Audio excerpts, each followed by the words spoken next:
This Torah class is brought to you by TorahAnytime.com. Good morning. Good morning, everyone. I know in general a Project Inspire convention is a late night. Losing an hour last night, I'm sure, did not help anyone.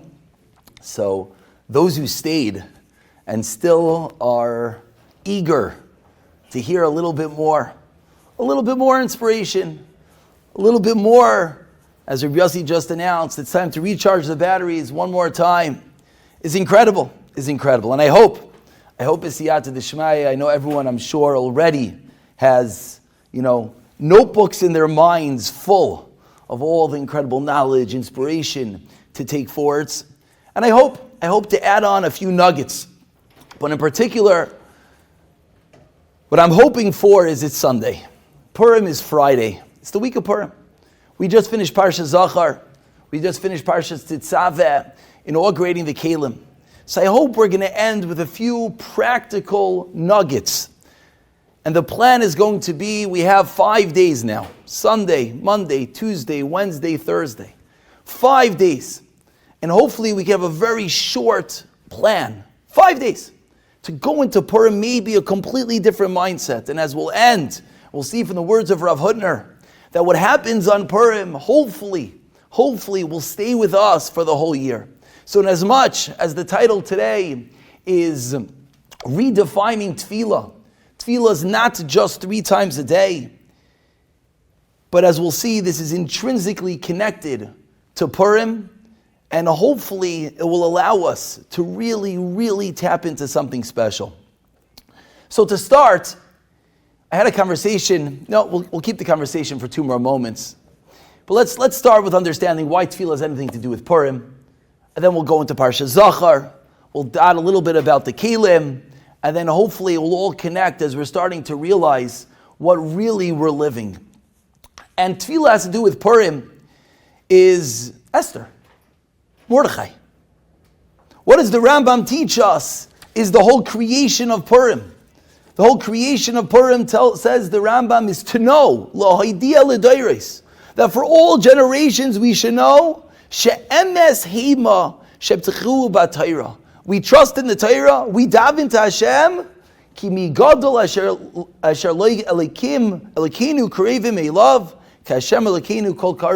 call out to Hashem, Hashem answers you. The entirety of Purim really is we're remembering, and we're going to get to in a moment really what's at the depth of that. We're remembering that Hashem answers our tefillahs. Mordechai and Esther. Everything seemed terrible, everything seemed lost. And yet, Hashem answered their tefillahs. So in reality, Purim is all about tefillah. Of course, it'd be remiss if we don't quote the famous Zayar. Whoever sticks out their hands, we know tzedakah. Anyone who comes to you on Purim, you're supposed to give him, says the Zayar. You stick out your hand to HaKadosh Baruch Hu on Purim, nice nimai. Hashem can't say no to a tefillah on Purim. And that's the incredible kayach tefillah. The entire creation of Purim was for tefillah. So on Purim is an incredible time of tefillah. And it's not just on Purim itself. Really, we know you could really be reading the Megillah already from Yud Aleph. This is the whole Gemara. So it's really Tuesday, it's Wednesday, it's Thursday, and then culminating with Friday. And this is an idea which is powerful. It's an idea that really hones in that as much as Purim is 25 hours, we should utilize it. And of course, the Mishlach Manais, Matanas Avyayin, and all that is critically important, and the Suda and the Yayin. But daven. And that's very important. But in reality, it really goes much deeper. It's not really just about the 25 hours of Purim, and it's not really just about the tefillahs at all, and that's what we're going to try to explain here this morning. I had a conversation this past week. It was a very difficult conversation. It was a child who was struggling, a teenager, and he was explaining how, unfortunately he hasn't put on tefillin for some time. And Shabbos, in public, he keeps Shabbos, but he's not Shomer Shabbos, unfortunately. And unfortunately, he's going through real struggles. And we were talking about it and trying to figure out, and Shabbos to him is very difficult. And I asked him, why is Shabbos so difficult?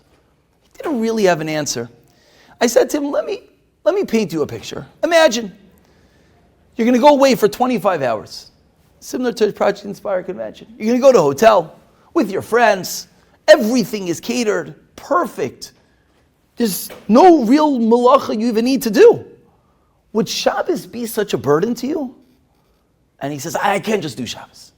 I said again, choose, script it, take whatever friends you want. We'll send you on a plane. You'll go to an exotic island. You'll take over the hotel. We'll get the best caterer. You're going to show up Friday afternoon. You're going to leave late Saturday night. And it's going to be quote unquote Shabbos. Now it's true. It's not really Shabbos, unfortunately. But is there something that, he says, I can't do it. I just can't do it. And then I tried a third time. I said, what is it? What is it? What's the problem? Your friends are all there. You're hanging out with your friends. What more do you need? And he said, my phone. I said, okay, your phone. I said, what do you need your phone for? Your friends are all there with you. What do you need it for? Who are you texting? Who are you WhatsApping? They're sitting there with you. You'll get the Erev Shabbos selfie. Okay, you need another and a third. But what is it? And he said, I can't. I said, why? What's the problem? Everything is there. It's food, it's geschmack, it's wonderful. And finally, what he said was, I can't be cut off from the world for 25 hours. A very painful statement. Obviously, a boy who's in deep, deep pain. I can't be cut off from the world, and as much as he has everything in front of him, I'm going to script it, take 20 friends, take 30 friends, take 50 friends. I wanted him to realize what he was saying. And he said, I just can't. I can't be, quote unquote, cut off from the world. In the very depth, what is this teenager saying to us? Is what does he really need? He's craving the connection that he thinks he has with his phone and the world. He's craving connecting. And as much as he's sitting with people, that's the greatest connection. We're sitting here, we're connecting. No, he needs to connect. I can't be cut off. Because really at the core of our very being, what we really all want to be connected. We really all want to feel a deep connection. Now he's obviously channeling this very inappropriately, and he's in a very difficult place, and hopefully b'siyata d'shmaya, he'll get where he needs to get to. But we realize that there's a place in us that we just need connection. So much so that you could have everything, but feel like you're missing it all.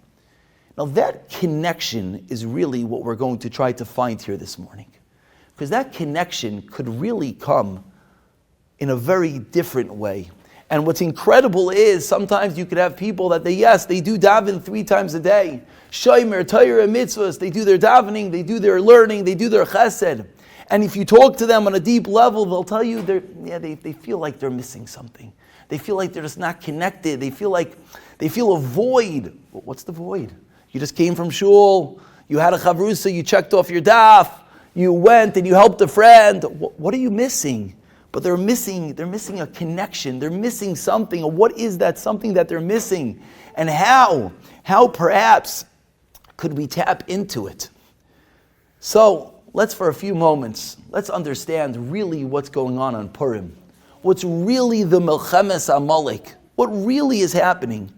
And I think with that understanding, we'll be able to realize where we could truly connect, and more importantly, take our tefillahs from being perfunctory 3 times a day endeavors into being, hopefully, a life full of tefillah. Hopefully, as Shimshon Pincus concludes his monumental sefer on tefillah, and he says, you know what a yisoid of tefillah, the very tenet, the basics, the foundation? She'ein hatfilah miyuchedes rak l'shalosh pa'amim bayoim. Tefillah is not only 3 times a day. He tells someone, he went to hear a shir on tefillah, what did he say? Don't daven 3 times a day. It's not about the tefillahs. Well, you know what? At some level, that might actually be true. It's really not about the 3 tefillahs we daven a day. Eliyah yisoid v'atachnit le'etzem suras chaye hayehudi. It's an actual foundational plan to the life that we live as Yidden. And we're going to try to come to figure out what that is and how we could fill that connection.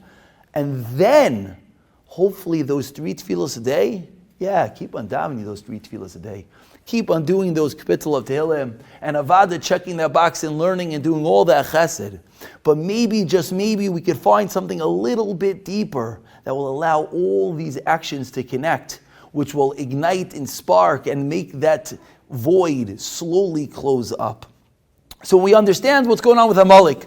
For a few quick moments, what do we say? Zachar asher asa lecha Amalek. Remember what happened to Amalek. So what are we remembering? What are we remembering?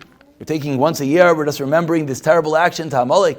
What are we doing? So we look back in the Torah, Parshas Beshalach, Vayavai Amalek. Why did Amalek come? Says Rashi, because the Yidden said, Hayesh Hashem b'kirbeinu imayin. Is there God with us? Is Hashem with us? In answering that question, Amalek comes. Now, that question is asked by people that just left Mitzrayim. They just witness all the nisim. They're on the highest of levels. And what are they asking? I don't see God. I don't feel Him. So if we feel bad maybe amongst ourselves that when we say, yeah, we daven and we learn and we're not feeling Hashem, we're missing that connection, don't worry. None less than the Yidden themselves that left Mitzrayim said that precise line. Hayesh Hashem b'kirbeinu imayin. Is there a God amongst us? Now, the answer, unfortunately, was Amalek, and it's exactly what we're trying not to go back to. But the question is a real one. It's a feeling, it's an emotion. It's something that we really struggle with if we actually think about it for a moment. Yeah, we believe God created the world, of course, and yes, Hashem runs the world, Avada.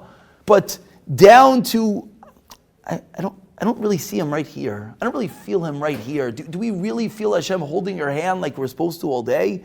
Or maybe are we closer to the Hayesh Hashem b'kirbeinu? Is Hashem really amongst us? Where would we put ourselves?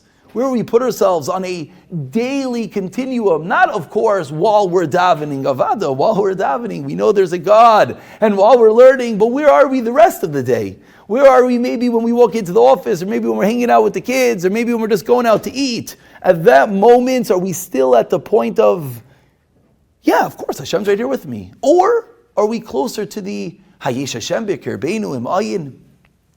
And in truth, what was happening at Achashverosh's party? So I think we all grew up with the Purim story, and if we didn't, we should all listen to it because it's wonderful. And what was going on, and they portray all the midrashim, which are gavaldik, and of course, all the wonderful wines corresponding to your age, and everything catered to each and every person, and maybe even perfectly kosher. But in reality, the Yaris Devash of Yinis and Aibshis says something else happened. It's true, it was kosher. It's true, everything was perfectly fine. But what was Achashverosh celebrating? What was he celebrating? Himself. I took over the world. I took out the begadim of the Kohen Gadol. Koichi va'otzem yadi. Says Rav Yonis and Eibshitz, this party wasn't just a lewd, crazy, goyish party, which maybe it was, and other pshatim go down that route, and that's very critically important as well, to realize the opulence, the wealth, the parties, and the evils that there are. But we're not talking about that today. Rav Yonis and Eibshitz goes a completely different route. And he says, you know what was going on there? Achashverosh was celebrating his koichi v'otzem yadi. Achashverosh was celebrating how he controlled the world. And by the Yidden going, they were agreeing to the principle that, yeah, our actions define our course in history. That, yeah, our brains will determine if I get a good job. That, yeah, if I get the best doctor, then true, I'll get healed. They were celebrating a lack of HaKadosh Baruch Hu. They were celebrating that it's the Almighty I. And by showing up to that party and participating in Achashverosh's incredible feast, they were walking around saying, it's not HaKadosh Baruch Hu. Hayesh Hashem b'kirbeinu, is God with us? Nah. It all has to do with, who gets a better business tip, who gets a better job, who has a better connection, who could get a better shadchan, who could get a better doctor. That's what it's all about. So what happens when you feel that way? What happens when you walk around saying, oh, is there Hashem amongst us? Vayavay Amalek. Comes Haman to the party, and all of a sudden Klal Yisrael is going to be destroyed because they're walking around with a lack of HaKadosh Baruch Hu. And what was the answer? The answer was Esther, was Mordechai. The answer was, as we spoke about, that it's an incredible day of tefillah. But now we're starting to realize, is it just tefillah? Is that really what the answer was? What are we coming to fight against? We're not coming to fight a lack of tefillah. It's not that, they didn't daven 3 times a day. Maybe they did. I could only imagine that at Achashverosh's party, there was a minyan shtibel outside probably. And I'm sure they were davening. For sure. Everything was kosher. I'm sure they were. But then what were they doing the moment later? They were walking in and saying, it's Achashverosh. It's Koichi Vaitzim Yadi. It's us. It's not Hashem. That was the detail, says Rav Yonasan Eibshitz. That was the problem. Again, let's just hone in on this detail because I think our vision of the Purim party of Achashverosh was a little bit different, and that's a different medrash. But Rav Yonasan Eibshitz is teaching us again, it could have been a very civilized environment. And of course, there's the whole Vashti story, and she's coming out undressed, and her own party. Let's not ruin our mindset. But says Rav Yonasan Eibshitz, the problem here was that Achashverosh was celebrating himself. Achashverosh was celebrating how he conquered the world. Koichi v'oitzim yadi. And by the Yidden subscribing to that, yes, maybe they davened, and yes, maybe they even did their daf yomi. Well, there was no daf. But maybe, yes, they even did their learning and their chesed. And maybe they walked out and they packed up a bag to bring home for their neighbor. They did a chesed. But what was the problem? The problem was that they were missing Hashem. Hashem b'kirbeinu im ayin. Is HaKadosh Baruch Hu here? That's what they were missing, which is a detail which is so difficult for us to really internalize because it's really true. Yes, I can make a bracha. Yes, I could daven shacharis. And at the exact same moment, be totally ignorant, totally forgetful of the fact that HaKadosh Baruch Hu is really running the world. At the same moment that I'm saying Shir Hamalois Mi Mamakim as I walk, I could then think, I missed the doctor's call. All hope is lost. What? You jump? What? I have to take the call. I'm going to miss the business meeting. I'm middle of. Who makes the outcome?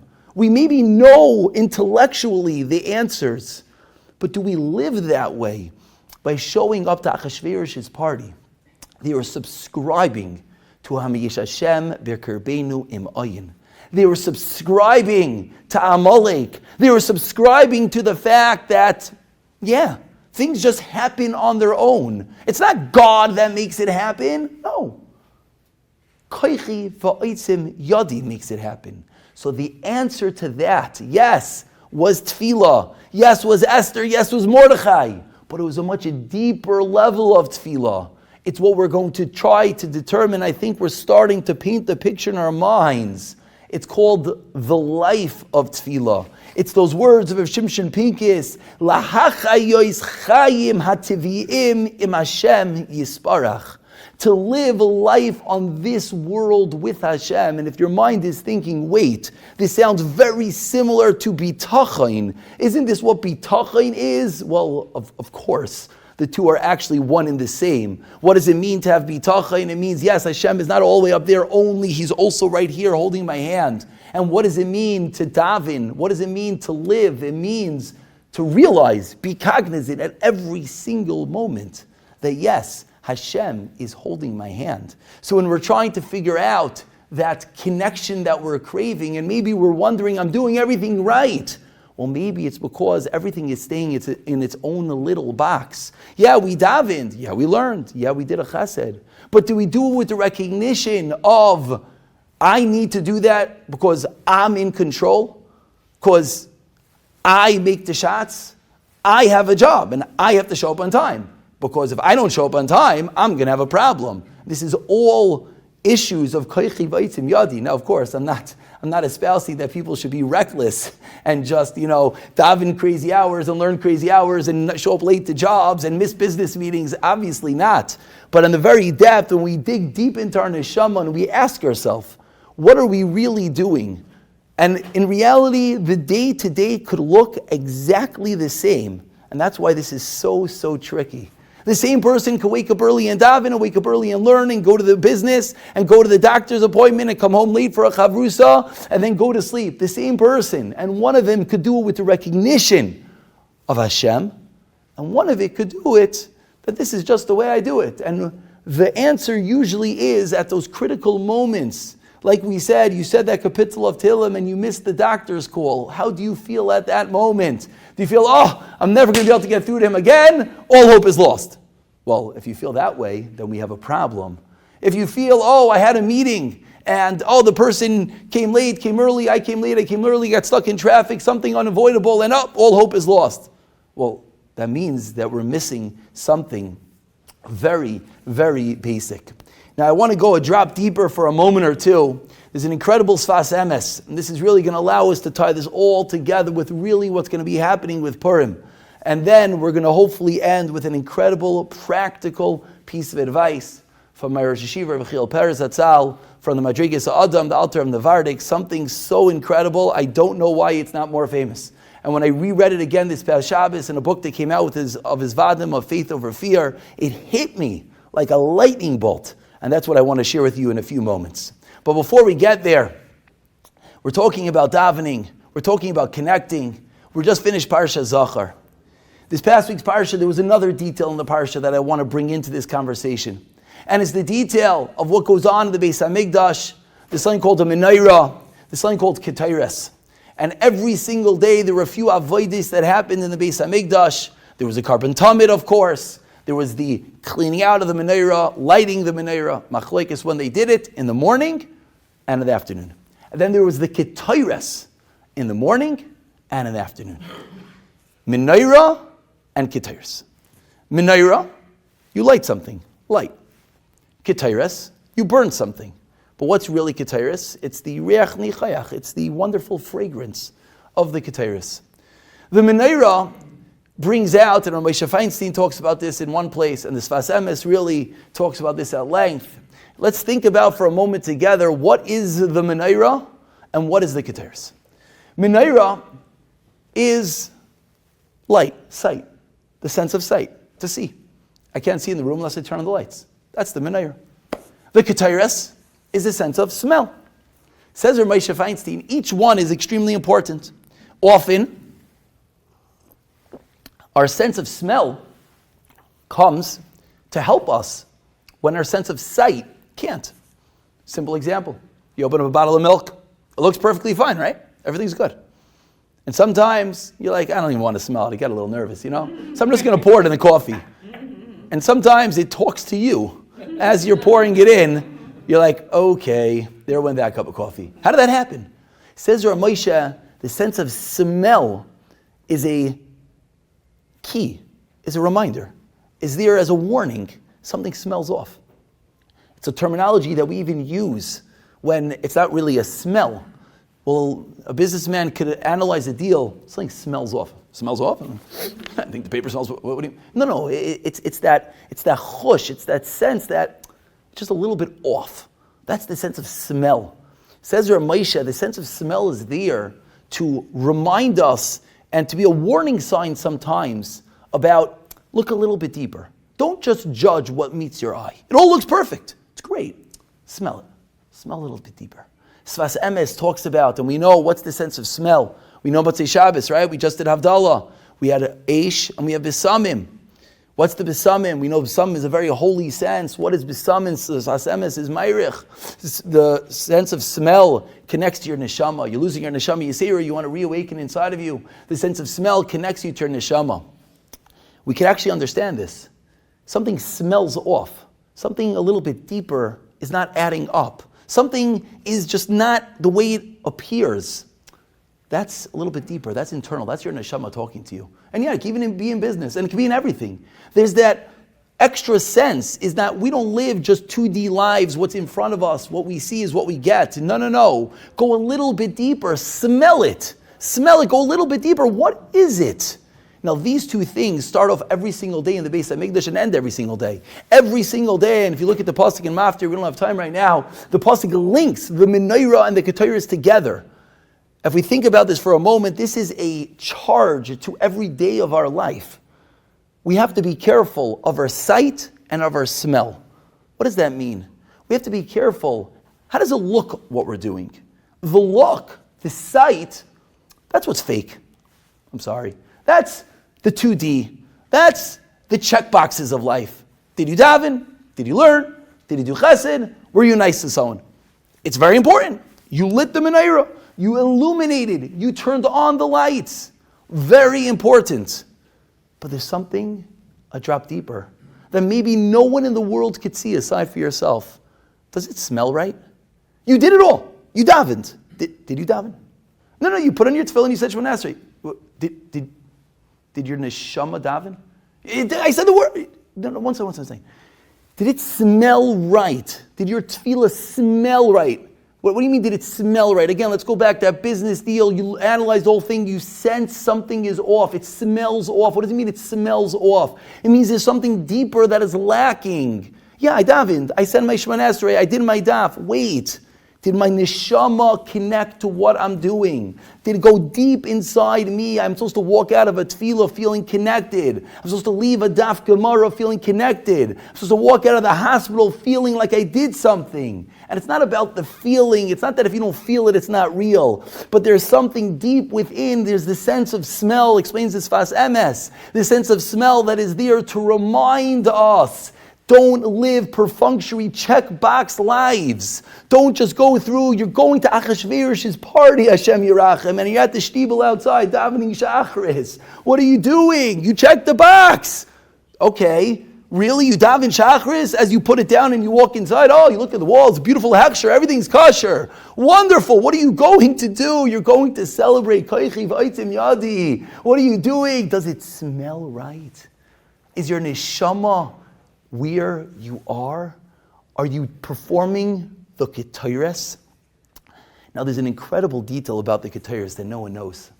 The ketores was brought on the inner Mizbeach, the Mizbeach HaPenini. Says the Gemara in Zvachim, what happens if you do not have a Mizbeach? I don't know. Well, what happens if you didn't have a menorah? Well, you don't have a menorah, you can't light the menorah, right? So you don't have a Mizbeach, you can't bring the ketores. Says the Gemara, I would like to quote the daf. Okay. I will not like to quote the daf. I think it's Nuntes. Says the Gemara in Zvachim, if you don't have the Mizbeach, you still can bring the Ketores. How?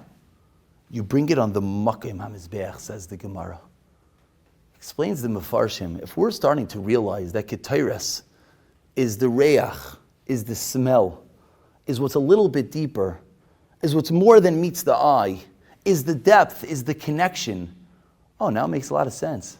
I don't even need the Mizbeach. I don't even need any Keli to connect to Hashem. I don't even need a Shemona Esrei. I don't even need a Daf Gemara perhaps. I don't need anything. The Ketores is the connection itself. The connection, that could be done right there on the floor of the Beis HaMikdash. It does not need anything else. What we're craving, what we're looking for when we want to connect does not need any vehicles. It's the most amazing and beautiful thing, which of course also makes it the most difficult because can't be scripted like a Shemona Esrei, it can't be purchased like a new Gemara, and it can't be checkboxed like I did my Yetzer Zayin, my Chesed, or my Tzedakah. It doesn't need the Mizbeach. That's the Ketores. That is the connection that we're craving. It just brought right there. That is the reach. That is the scent. When we're coming to counteract Amalek, when we're trying to understand and ask ourselves a very difficult question, do we walk around feeling a little bit missing, a little bit lacking? We're doing everything right, just we don't feel it. We're learning maybe even about bitachon, but we don't feel Hashem's holding our hand. It's because what we're lacking the reach nichayach, we're lacking the ketores, we're lacking the scent, we're lacking bringing the ketores, we're looking everywhere, we're lacking that depth, and we're lacking that connection. And what's beautiful and what's incredible is that really built into our daily lives, there are ways to find this. All we need to do is just turn on our brains a little bit. And I'm going to utilize a famous story with Rav Chaim Aryeh Zev Ginsburg. I think everyone knows he almost died in COVID, unfortunately. He was in a coma for, I think it was 30 days. I don't remember the exact number. And eventually, he, Baruch Hashem, got out of the hospital. And there was a picture that went viral, which was him getting being wheeled out of the hospital in a stretcher. And he was sitting there holding a sefer. Now, it happened to have been the sefer I'm holding right now, which is a Rambam, not the sefer, but happened to have been a sefer that I'm holding right now, but no one knew. In the picture, in the video, the clip that went viral, you saw him coming out, he's in a stretcher, he's holding a sefer, and they wheel him into his house. And subsequently, everyone was wondering, and I'll be honest, I was wondering myself, what's he learning right now? What's going on here? And he says over in his own words how he had his Baal Batim ask him, Rov, you catching up on the Daf Yomi? You were doing Shnai Mikra? What were you doing? Now, what's incredible is at this point, he did not yet know what was going on in the world. They didn't tell him anything. He did not know he was in a coma for 30 days. He knew he went to the hospital, and I think he thought he was there for 2.5 weeks. He did not know anything else. And they're bringing him home, and once he was home, and once he was acclimated, then of course they started the difficult process of letting him know what happened, and bringing him back to reality. So he said, I was in the ambulance, and I'm on the way home, and I knew I was in the hospital for a few weeks, didn't realize he was in a coma for 30 days, didn't realize that the entire Klal Yisrael was davening for him, and he told his wife, she said to come home, what do you want? He said, I don't want a whole, I know he's a Rav, he's right, he's everything. I don't want a whole fanfare. I'll come home, family and friends. Okay. So he's sitting in the ambulance and they're driving him home. And as he's driving home, he said, I was thinking, says Rabbi Ginsburg, I was thinking, what am I supposed to think when I come home? Would I make a Shechiyanu? I'm alive. What am I supposed to do? And he said at that moment, he remembered Rav Schwab said over that when we walk by a mezuzah, there's a halacha in Hilchos Mezuzah. And he didn't recall it precisely, so he called his son, says Rabbi Ginsburg, I called my son, and I said to him, go to my study, I showed him where the Rambam was, and bring me the Rambam. I want to look at it. Because he remembered that Rosh Schwab says something incredible about mezuzah, and he wanted, as he's being wheeled into his house, and he crosses that threshold of the mezuzah, to have that thought in his mind. And he said he was looking at the Rambam, and what happened is whoever took him out of the ambulance didn't ask him if he was ready. So he didn't get a chance. He had to put down the Rambam. So he was trying to look up, and I'm going to read the words he was looking, and all of a sudden, the door is open, they wheel him out, and there is Rabbi Ginsburg staring at the Rambam, unbeknownst to have any clue what's going on, and now all the stories started, what exactly was Rabbi Ginsburg learning? But he said, you know what I was doing? I was looking at this halacha. Now, it's an easy halacha to remember. It's Hilchos Mezuzah 6:13. Chapter 6, chapter Vav, Parak Vav, halacha Yud Gimel. Chayiv Adam lihizoyer b'mezuzah, b'mnei shechayvas hakol tamid. Got to be careful with mezuzah v'chol eis. V'chol eis sheyikanes v'yatze. Whenever you go in and out of a house, yipaga, and you meet this mezuzah, you should be thinking b'yichudei shemay shel Hakadosh Baruch Hu. You should think about the oneness of Hashem. V'yizkar, and remember, ahavasai, Hashem loves me. V'yoyer mishnasai, and He wakens me from my sleep. V'shkiyasai, b'havli azman. And I don't get caught up in all the shigayon, all the craziness of the world. There's nothing in this whole world. Only HaKadosh Baruch Hu, only Hashem. And then, of course, you'll have a good day. You go on your way. Says Rabbi Ginsburg, I'm coming home. I'm passing by a mezuzah for the first time. I wanted to have this in my mind. I wanted to be cognizant and remember the love Hashem has for me. The fact that Hashem is watching me at every moment. And that's what he was looking at. Incredible story. But I think there's something so deep here that we're all missing. We walk by mezuzahs. Many kiss it. And we move on. So much so, it's a reflex. We could train a dog to do the same thing. We could train dogs to walk by and kiss something. It's a reflex. What are we really supposed to be doing? And it's actually fascinating. It's actually halacha. The Shach brings it down. The Kitzur Shulchan Aruch writes it. That there's actually a pasuk you're supposed to say when you touch the mezuzah. Hashem yishmar tzeisi v'oyim me'ata v'yad olam. Hashem, help me, guard me. What is a mezuzah? Mezuzah protects the house. Protects the house from the elements. When I come home, when I go out, when I come home, I say, thank you Hashem, you allowed me to come home. When I go out, I ask Hashem to accompany me on my way. The mezuzah, it's a reminder. Unfortunately, it becomes a reflex, as everything does as we do them day in and day out. It becomes part of that checkbox. It becomes the shtibel outside of Achashverosh's party. So much so, I heard from someone a terrible story. He was sitting with a teen who was struggling, no yarmulke, no anything. And he was saying how he's totally gone. He was trying to explain to this rabbi that he's finished. And on his way out of the room, he went like this. And the rabbi said, "What are you doing?" He's like, no, nothing. It just happens. It's beautiful, it is. And it's built into our life. It's so amazing. But is it really so amazing? Hilchos Mezuzos taught Rabbi Ginsburg to the whole world that we're supposed to have a cognizant, a recognition that Hashem is guarding my house. Hashem allowed me to come home. We don't know, God forbid, how many people leave their houses and for whatever reason don't come home. So we have these built in. I'm going to give a few more examples before I end with Rabbi Perez's incredible Eitzah. A few more examples that we don't even realize. We go to the bathroom. We say Asher Yatzar. We say Asher Yatzar. Anyone who's ever been in the hospital, ever, whether it's for good reasons, whether it's for bad reasons, everyone knows. One of those check boxes is before you leave the hospital, you got to have a bowel movement. We'll say it appropriately. And yet, we use the bathroom because we do it so many times a day. And we come out, we mumble Asher Yatzar, we move on our daily life. Ridiculous. Totally unfathomable. So much so that there's many, many stories. And actually recently, my brother was a child in needs of refuah shlema. The story should be as chos, Tinik ben Miriam Ahuva. Could be you heard the name. He went to Rav Dan Segal this past Elul, and he asked Rav Dan, he asked him, what could I do as refuah shlema for my son? And Rav Dan in Elul doesn't talk. He took out a piece of paper and he wrote that you should say Asher Yatzar B'chsav from the text. That's what he said to him to do. And there's been many, many stories. We don't have time now for all the stories. I'm sure you heard enough stories throughout the week, and maybe I'll add one or two when we finish. But many, many stories. But saying Asher Yatzar. And it's a wild thing, and I'm going to be perfectly honest. So my brother said this to me. I said, okay, I'm going to start. I'm like, it's so simple, right? The whole thing is four lines. It takes 20 seconds. What's the big deal, right? So you come out of the bathroom and you get the text and you stop, and like almost instinctively, like you have to walk away before you finish. Like you're getting to Asher Baruch Atash.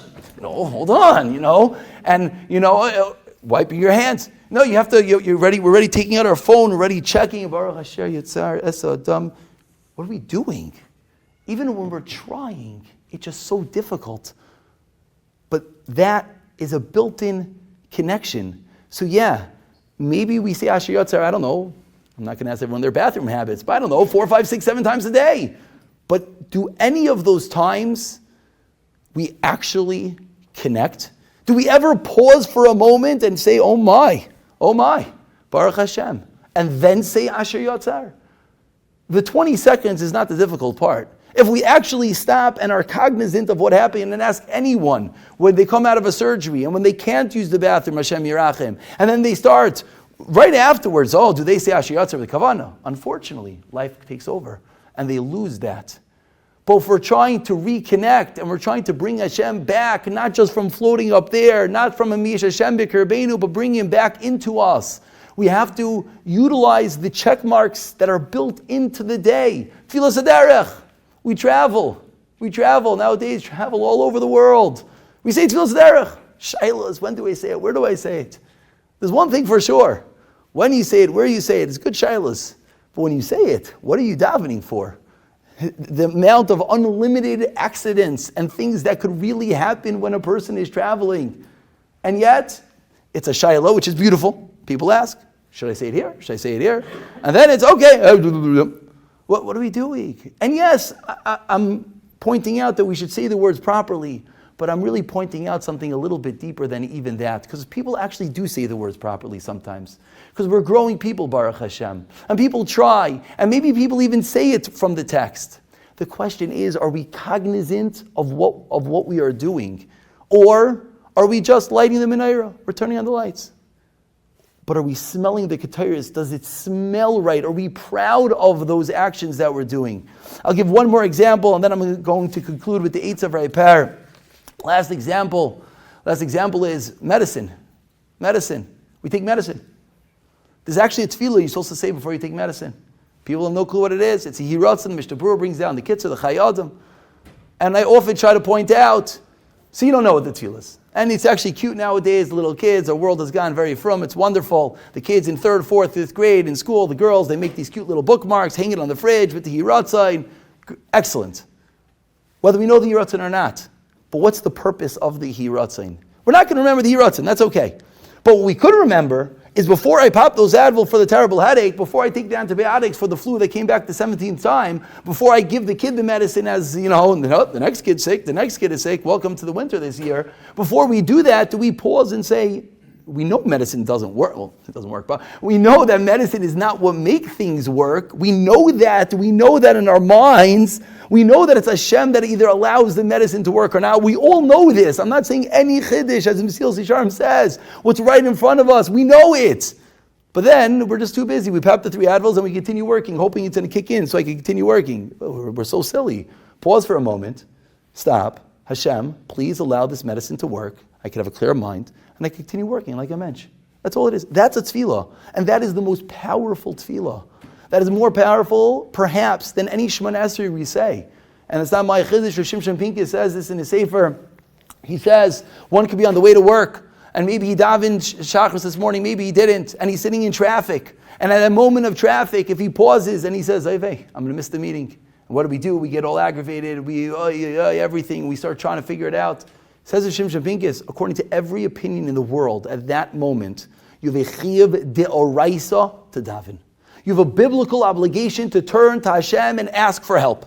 Ramban, yes, deraisa, not deraisa, everyone agrees. Be'is tzara, what does tzara mean? Tzara doesn't have to mean the world's blowing up. Tzara means you need something, you're in a moment of need. You're in a moment of need, everyone agrees you have to daven to Hashem.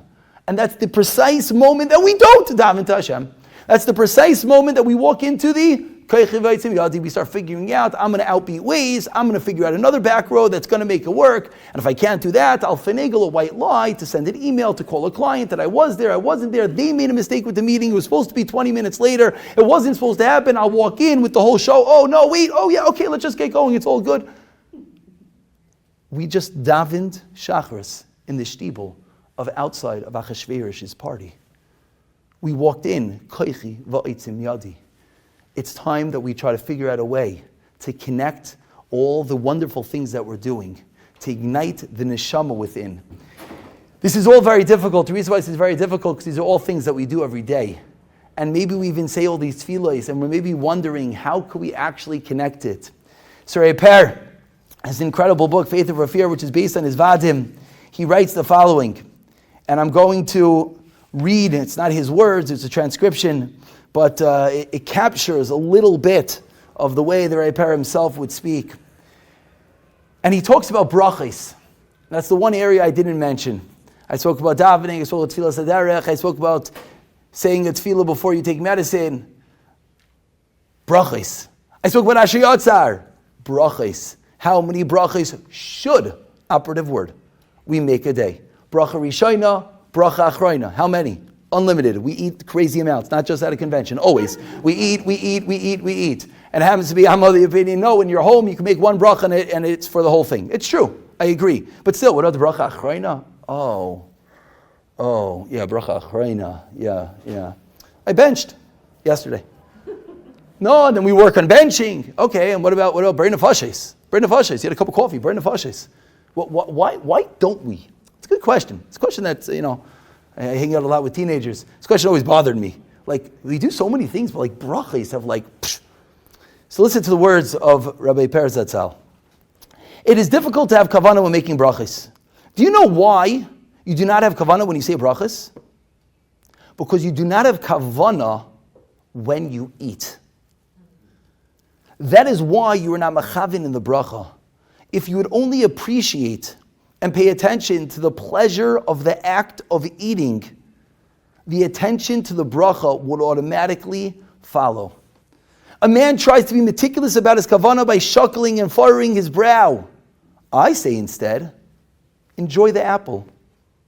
Anticipate taking a big, juicy bite that dribbles down your chin and bask in it. That alone will do wonders for your kavanah. Right? Per is telling us something very simple, but yet very deep. He's giving us an eitzah, advice, how we could really get control of our life. And Rav Schwab actually in one place says, you want to work on kavanah, just work on the name of Hashem, Yud Kei Vav Kei Adoi. And how many times a day do we say it? But maybe, just maybe, and we know brachas, we try to say mea brachas a day, And we know David HaMelech created Mea Brachas to counteract the Magifa, the plague. But again, it's not just checking that box. I got through 100 brachas. Many stories of tzaddikim that they ask for the fruit and they say, Rebbe, why do you want a banana? Because I need to make a bracha. I didn't finish my Mea Brachas. But again, even deeper than that, not just checking that box, but connecting with the bracha. What does it mean when we say, Shahakol and Nihiyeh b'dvaroi? So Rebbe Per is teaching us an Eitzah. An Eitzah. We're not talking now about whether we should be spending money on food or not. We're not talking now about what maybe other speakers have spoken about and other shiurim talk about, the opulence that we live in and the fanciness and the wealth. We're not going down that road. We're there right now, so let's just deal with where we are right now. So you're in that fancy steakhouse and you're about to take a bite of that $100 steak that you're not going to enjoy because you're going to have to pay the bill. But maybe the client is paying the bill, so maybe you will enjoy it. Whatever it is, you're about to take that bite. Says Rebbe Per. So you make a bracha, and we do, No, pause for a moment. If we're actually live present, and this is in a piece he calls Pizer Nafshoi. He says we're so scattered, we're not present anywhere. He says you talk to people and they can't for a moment even look you in the eye and converse with you. Aside from the fact that they're checking the phone and everything else, but just the fact that our minds are in so many different places. He says the basics of bitachon is realizing I'm here, now, nothing else. This is what I am doing. And he channels this into a bracha when I take that bite on the apple. If you pause for a moment and think about it, this is, I know, very Rabbi Victor Miller style, but it works. You're about to take a bite of that steak, and you pause for a moment, and you realize, wow, this is going to be good. Wow, I'm really hungry. Wow, this is amazing. You know what? Let me thank Hashem for it.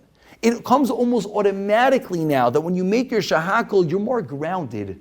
You're more steady. This is a diet trick. People say, don't just pound the food, pause for a moment, realize what you're eating is true. But in a similar vein, it's a trick to have kavana in your bracha, because if you just quickly eat the food, then your bracha will be even that much quicker, right? I think they say from Victor Miller, how long does it take to make a shakal? The amount of time to take from your hand to your mouth.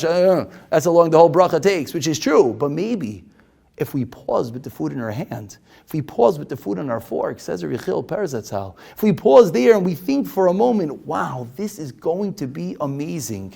I get on a plane, I'm about to board a trip. Before I say Tefillah Sederech, enjoy the moment. Take it in for a minute. Live life. Live. Pause. Turn everything off for a minute. You're on the plane. What am I doing? Where am I going? How am I doing it? Be present in the moment. If you're present in the moment, then the tefillah, the bracha, will come that much easier. And more than it coming easier, it's going to actually be real. Because when you make the shahakol, you're cognizant of what you are doing. And we're really out of time. I'm just going to conclude with one short story, and then I'm going to read the words of the Nefesh HaChaim. The short story is, Rav Dan Segal says this over. I wanted to choose a story of someone alive that, if you really wanted to, you could go and check it with him. Good luck getting in. If you know how to get in, I like a pass. Rav Dan Segal says over that there was a Rav in, I think the place is called Tunis. And he was attacked by Arabs. He was with a bunch of Talmidim, and the Talmidim were trying to help, and the Rav finally told the Talmidim, save your life. They want to kill me. You get out of here. So the Talmidim ran away, and they looked from a distance as these bunch of Arabs take this Rav, and they're about to kill him. Before they kill him, they ask the Rav, would you like, respectful people. Last will. What would you like? Tell me, what would you like as your last wishes? He said, I'd like a cup of water. Handed him a cup of water. He pauses, and he makes with all his might a shakol nihiyeh b'dvaroi. He takes a sip of water. And obviously, miraculously, but not miraculously as we're going to conclude with the words of the Nefesh HaChaim. Another group of Arabs pass by, ask him, what are you doing, this and that? He leaves, the Rav lives his life, and that's how we know the story. Because when we really make a shahakol, when we really connect, what are we doing? What are we doing? And this really opens up the Pandora's box of life that we don't really have time right now. But the Nefesh HaChaim famously says, we all live, Einoid Milvadai, we sing it, we plaster it, it's on our cars, it's everywhere, it's on our WhatsApp stickers. But what does Einoid Milvadai mean? Says the Nefesh HaChaim, it's an Inyan Gadol Uskula Nifla'a. Lehoser ulevatel me'alav, everything that no bad could come upon you. When a person is kaivea belivoy loymar, Hashem hu alekim hu amiti v'inoid milvadai, shum koyach ba'ilam, no strength in the world, all the world could do anything to him, because he's completely connected at that moment. Now, getting to that place that the Arabs have the gun to your head, That you can sit there making a shahakal, thinking about one thing and one thing only, how Hashem runs the world, and if He wants me to die, great, and if He doesn't want me to die, something else is going to happen. It's a very high and lofty goal. But I do believe at some level, we could at least live on the very smallest level, connected to Hashem. We can live a little bit Einayd Milvadai, a little bit, and every little bit is removing one little bit of evil that could come upon us. And how do we live one little bit of Einayd Milvadai? And with this we'll conclude and wrap it up. Yes, daven, yes, learn, yes, do chesed, do all those things. But I think the line that we have to keep in our mind is, let's not daven in the shtibel outside of Achashverosh's party. We're going into Purim and we have another 5 days. Perhaps, just perhaps, is for the next 5 days. We focus a little bit on the bracha. Once a day, you're about to eat something, pause. Let's use Rabbi Per's advice. Let's pause and let's think, what am I about to do? I'm about to have a cup of coffee. I'm about to have a wonderful lunch. I'm about to have a bite of steak. And with that moment, living in the moment, in the present for an instant, then make the bracha. Then say Shahakol Niyeh B'Dvarai, and then savor the bite and realize, wow, Shahakol Niyeh B'Dvarai, everything comes into this world, everything is from Hashem. Ein Oin Milvadai, there's nothing on this world aside for HaKadosh Baruch Hu, nothing. Perhaps, just perhaps, if we do that, we'll start living life a little bit, not just lighting the menorah, which we're very good at. We're very good at the actions. We're incredibly good at the check boxes. I think we could all finish our days, fill up books and books of all the boxes that we checked wonderfully, and we're not belittling it. But we need to connect those boxes. We want to close up that hole. We don't want to be like that struggling teen that wants his phone. Why? I need to connect. What are you connecting to? It's all in front of you. What are we looking for connection? What are we looking to fill our void? It's all in front of us. We're doing it all. Maybe it's because we need to have a little bit of ketairis. We have to have a little bit of smell in our life. Even without a mizbeach, we can light it on the floor. And then hopefully, when we walk into Purim, Purim is what? The day we put on a mask. There's nothing to do with sight anymore. It doesn't make a difference what anyone sees. All the avodah that we do on Purim is nothing public. No one knows who you are. You're wearing a mask. What's Purim all about? The panemius, the inside. Nichnas yayin, the wine goes in, yatz aside, whether you drink, whether you don't. We're not getting involved in that right now. But Purim is all about the neshama, what's going to come out of us from the depth of our depths. Maybe, just maybe, for 5 days we focus a little bit on those depths, on that neshama, figuring out a way to light that ketayres. Then on Purim, then hopefully Emir Tashem on the days Yom Kippurim. Yom Kippur is like Purim on an Erev Shabbos, Mishatarach be'erev Shabbos. One who prepares on Erev Shabbos, Yoichal b'Shabbos. What's Shabbos? Shabbos shel olam hazeh. Shabbos Yom shekuloi Shabbos. Maybe, just maybe, if we all start connecting a little bit. And for 5 days, then we'll get to Purim. Then we'll put on the mask, we'll get rid of the menorah, we'll get rid of the lights. We'll dive a little bit deeper. Nichnas yayin yotza soid. And then as Rav Hutner says, there's no Havdalah on Purim. You know why? Because we want Purim to be taken with us for the rest of the year. We want to be at that place of Ein Oin Milvadai, able to make a bracha from the depths of our neshama. Hopefully, B'siyata Dishmaya will continue doing the incredible actions that we do each and every day.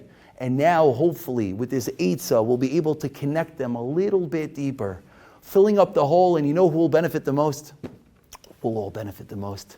Because we're living a life a little bit more grounded, a little bit more serene, a little bit more menuchas and nefesh, and a lot more connected. Shkoyach, thank you all for listening. Have a wonderful day. You've just experienced another Torah class brought to you by TorahAnytime.com.